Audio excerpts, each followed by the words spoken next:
Breaking news online betting apps promotions వ్యవహారంలోకి ED enter అయింది. 11 మంది బెట్టింగ్ యాప్స్ ప్రమోటర్స్ వివరాలు సేకరించింది. పోలీసులు నమోదు చేసిన కేసు వివరాలు తెప్పించుకుంది. మనీ లాండరింగ్, హవాలా రూపంలో చెల్లింపులు జరిగినట్లుగా అనుమానం వ్యక్తం చేస్తోంది. 11 మంది యూట్యూబర్ల సంపాదనపై ఆరా తీస్తోంది. ఇప్పటికే పోలీసులు విచారణకు రావాలంటూ నోటీసులు ఇచ్చారు. తెలిసి చేసినా తెలియకుండా చేసినా నేరం నేరమేనని చెబుతున్నారు. బెట్టింగ్ యాప్స్ ప్రమోషన్స్ చేసిన ఎవరిని వదిలిపెట్టబోమని హెచ్చరిస్తున్నారు.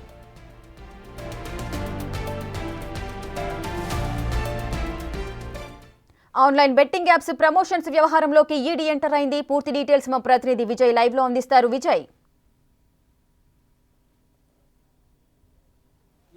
అయితే ఈ 11 మంది మీద ఆన్లైన్ ఇన్ఫ్లుయెన్సర్స్ ఎవరైతే బెట్టింగ్ ఇన్ఫ్లుయెన్సర్స్ ఉన్నారో వాళ్ళపైన పంజాగుట్ట పోలీస్ స్టేషన్లో కేసు నమోదైనటువంటి విషయం మనందరికీ తెలిసిందే. అయితే ఇందులో కొత్త మలుపు తిరిగిందనే చెప్పాలి ఈ కేసులో. అయితే వీళ్ళందరి వివరాలు అలాగే బ్యాంక్ డీటెయిల్స్ అవన్నీ కూడా వాళ్ళ ఆదాయానికి సంబంధించినటువంటి డీటెయిల్స్ అన్నీ కూడా ఈడీ అయితే ఎన్ఫోర్స్మెంట్ డిపార్ట్మెంట్ అయితే తెప్పించుకొని ఇవన్నిటిని కూడా విచారణ చేస్తున్నటువంటి సందర్భం అయితే నెలకొంది.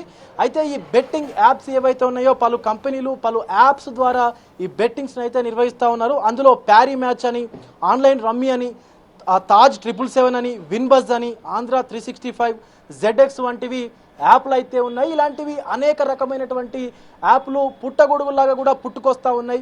అయితే ఈ యాప్లన్నీ కూడా విదేశీ కంపెనీలకు సంబంధించినటువంటి యాప్లకు కూడా పోలీసులు అయితే విచారణలో భాగంగా అయితే కనుగొన్నటువంటి సిచ్యువేషన్ ఉంది. అయితే ఈడీ ఈ యొక్క కేసులో ఈ సందర్భంగా ఈ నేపథ్యంలోనే ఈడీ కూడా ఈ కేసులో అయితే ఎంటర్ అయింది. ఈ బెట్టింగ్ ఇన్ఫ్లుయెన్సర్స్ ఎవరైతే ఉన్నారో విదేశీ కంపెనీలకు ఈ బెట్టింగ్ ఇన్ఫ్లుయెన్స్ చేసినటువంటి ఈ యూట్యూబర్లు అలాగే ఈ కొంతమంది సెలబ్రిటీ హోదా ఉన్నటువంటి వ్యక్తులు ఎవరైతే ఉన్నారో వాళ్ళందరిపైన కూడా ఈడీ అయితే నిఘా సారిస్తూ ఉంది. వాళ్ళందరి యొక్క బ్యాంక్ డీటెయిల్స్, వాళ్ళ యొక్క ఆదాయానికి సంబంధించినటువంటి అన్ని డీటెయిల్స్ కూడా తెప్పించుకొని చూస్తూ ఉంది.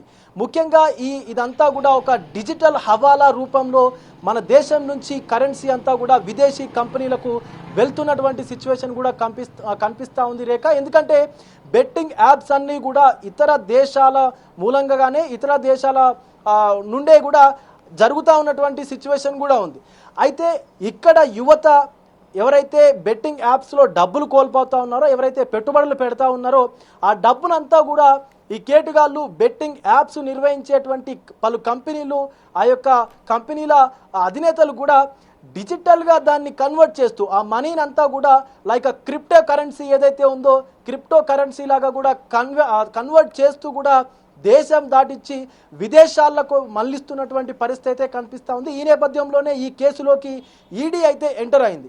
ముఖ్యంగా దీనంతా కూడా డిజిటల్ హవాలా లాగా చూస్తూ ఉన్నారు ఈడీ కూడా. ఎందుకంటే మన దేశంలో ఉన్నటువంటి కరెన్సీని ఇతర దేశాల కరెన్సీగా కన్వర్ట్ చేసి దేశాన్ని దాటిస్తున్నటువంటి పరిస్థితి అయితే కనిపిస్తూ ఉంది.